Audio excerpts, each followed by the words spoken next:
वडेट्टीवार यांच्या करकरे यांच्या बाबतच्या वक्तव्याला भाजपने प्रत्युत्तर दिलंय।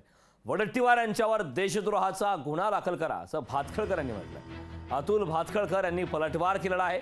निवडणूक जवळ आल्यावर काँग्रेस देशद्रोही भूमिका घेतं अशा प्रकारचा थेट आरोप अतुल भातखळकर यांनी लोकशाही मराठीशी संवाद साधताना केला। आरोप पूर्वी पण राम प्रधान समिती त्यावेळेला सरकारने काँग्रेस आणि राष्ट्रवादीचे सरकारने नेमली होती।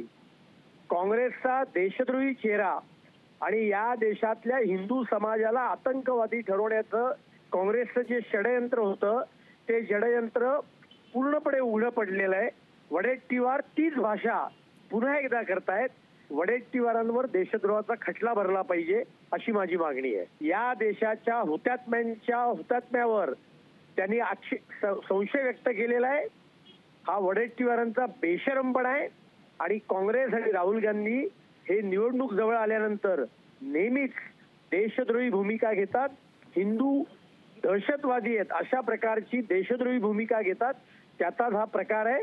वडेट्टीवारांचा आणि काँग्रेसचा तीव्र शब्दात निषेध करतो आणि असे खोटे आरोप केल्याबद्दल वडेट्टीवारांवर देशद्रोहाचा खटला भरला पाहिजे अशी मागणी मी करतोय। लोकशाही मराठी ऐका, पहा, जागरूक रहा।